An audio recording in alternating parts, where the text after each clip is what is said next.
The journey of every successful story begins with a bold step. The time has come where someone needs to be encouraged and to move on. Wait, that's your special story. Share your story with us on My Story, My Reality on 560TV and all social media platforms. My Story, your story, our reality.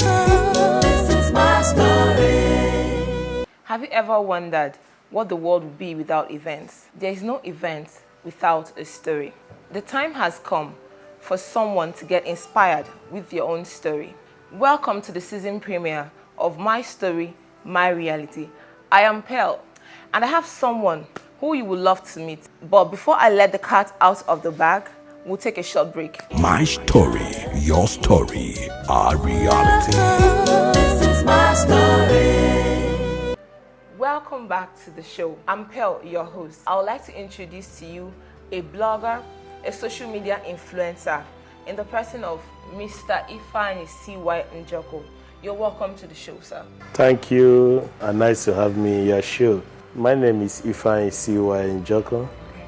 I'm the MD and CEO of Ifeanyi C.Y. Media and Events. I hail from Monakano in the Himemba local government area of Imo State, Southeast Nigeria. My story, my reality. Indeed, my story is that of grace and fortitude.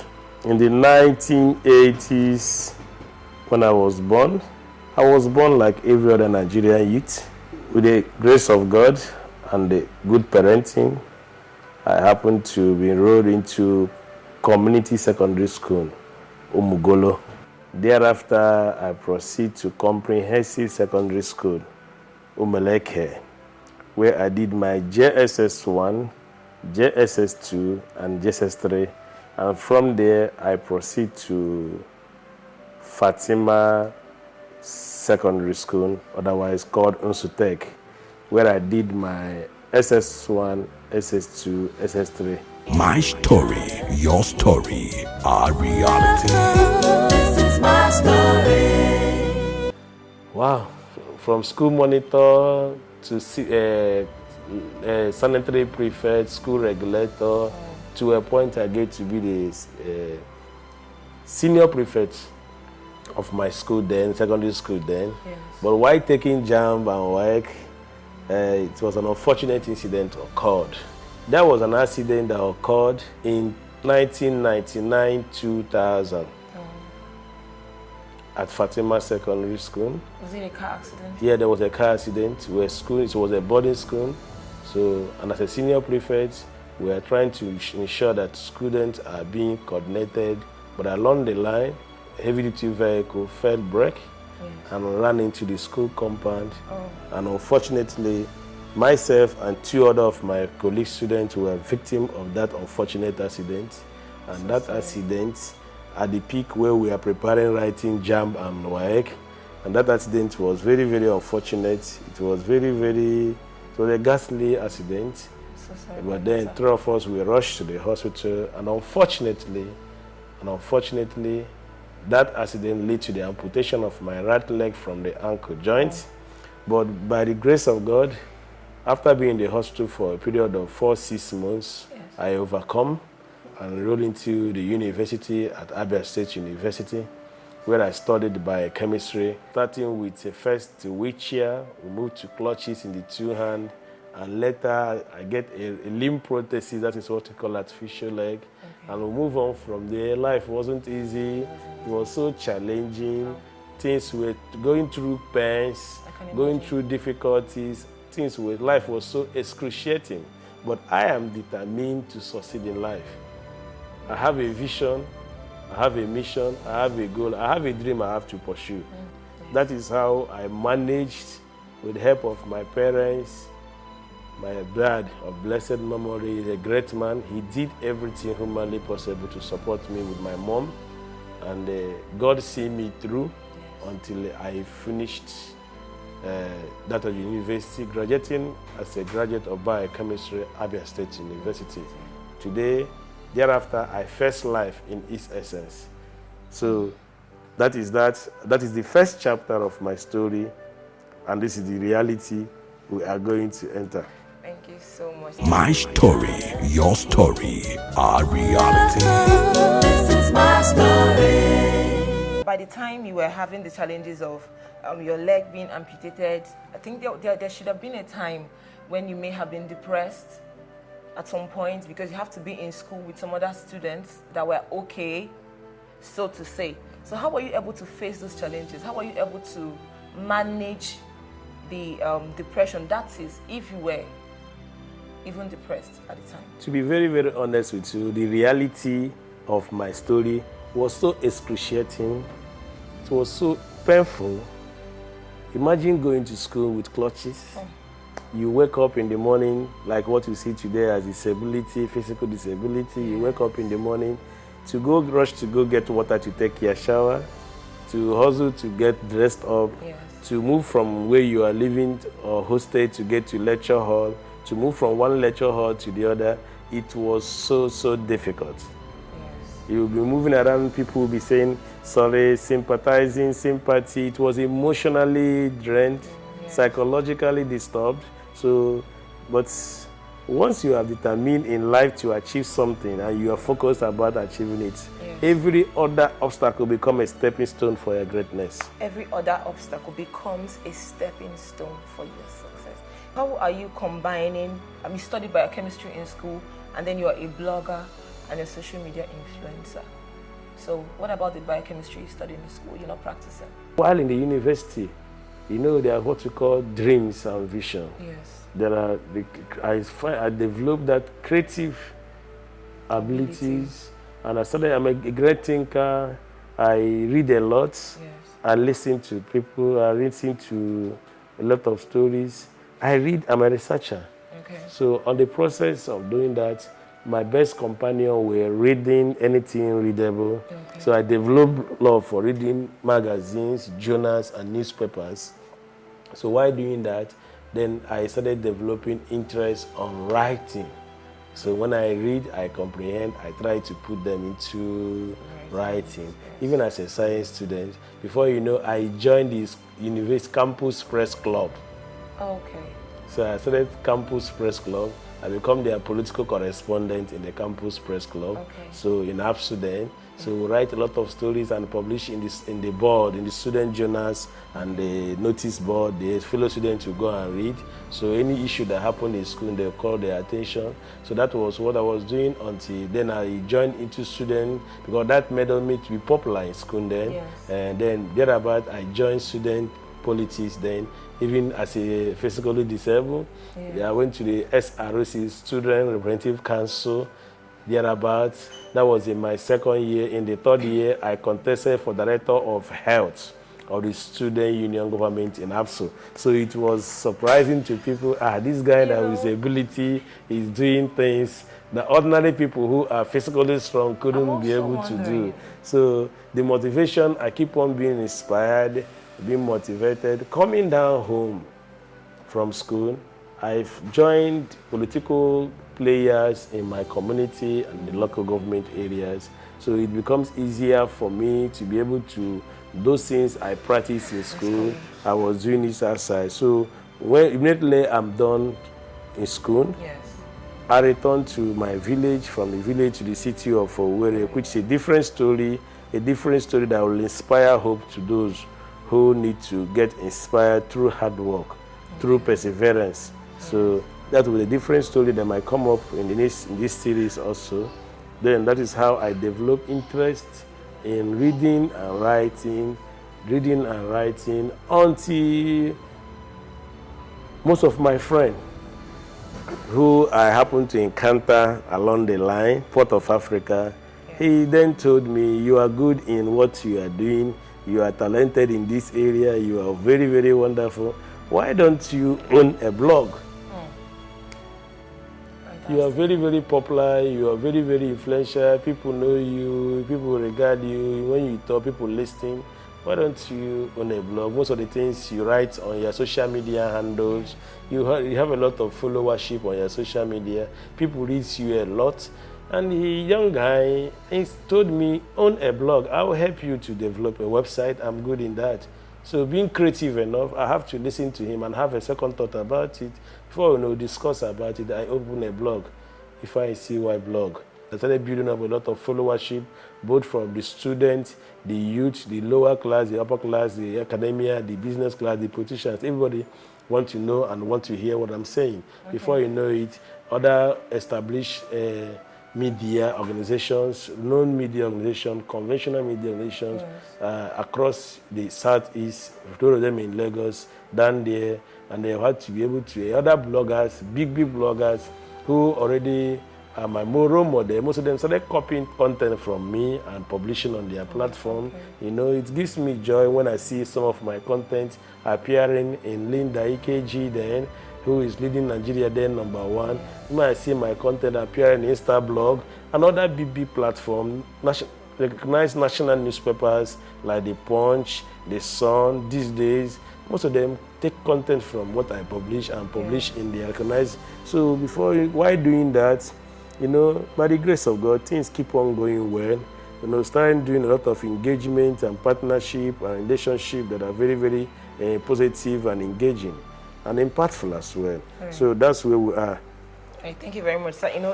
It's safe to say that you lived your life. I mean, you didn't let what happened to you stop you. Please stay glued to this station. I'm still your host, Pearl. In life, you can only picture the future of your glory when you really know what you want. Those that know what they want never hesitate but to go for what they really want, just to get the best. 5Cs Global Services, a world-class printing media firm in Owerri, the southeast of Nigeria. At 5Cs Global Services, we offer and give you the best world-class service: corporate branding, media consultancy, cinematography, photography, large format printing, direct image, code printing, cutting, lamination, and general printing. You can locate us today at number 60 Ihuba Street off Teklo Road, Owerri, Imo State. Call our hotline 0806 356 0158 or 0901 161 6075. Follow us on all our social media platforms. Facebook at 5Cs Media, Instagram at 5Cs Media, YouTube at 5Cs TV. 5Cs Global Services Nigeria Limited, delivering quality speedily. Welcome back to the show, the season premiere of My Story, My Reality. I'm still your host, Pearl. Sorry, was there ever a point in time when someone or a group of persons did something like, no, you can't handle this because of your disability? Was there ever a point like that in your life? To be very, very honest with you, yes. Because of the emotional and depression that comes with such situation, yes. Imagine a young guy like me that have my future in my hand, and a very healthy, able young guy yes. that have a very great future. Before you know, at a twinkle of an eye, you happen to be a victim of a very ghastly motor accident that leads to an amputation. Okay. It comes with depression. It destabilizes me. It's just a lot of depression. But then, yes. knowing that in life there must always be a challenge. Yes. I have to pick up the courage to see it as my cross and be able to overcome the cross. Okay. And what I do, what can I do? Not that, physically I cannot be strong enough to do things ordinarily I could do with 2 legs. But then I have to be very, very creative to be able to engage myself in more creative thing. Okay, so that's about creativity in disability. Yeah, there's always the ability, they say, in disability. Okay. So for you to have that ability in disability, you must be able to be innovative, you must be able to be creative, you must be able to challenge the status quo. Yes. So in my own case, I have to challenge the status quo. Okay. That's why I engage myself in more productive ventures. That's the other. But apart from owning up a blog, being an influencer, I was privileged because of most people that encountered me. I told you my story. Initially, I told you my story was that of grace and fortitude. Without regarding to my disability, yes. I was appointed as a personal assistant to a special advisor to the governor of Imo State on security. That was immediately I left school. Before you know it, I was in that office as a stepping stone. This for me, 87, finish school immediately, get appointment as PA, personal assistant, to a special That's advisor great. to the governor on security, Sir George Ego. I have to be very, very grateful to him.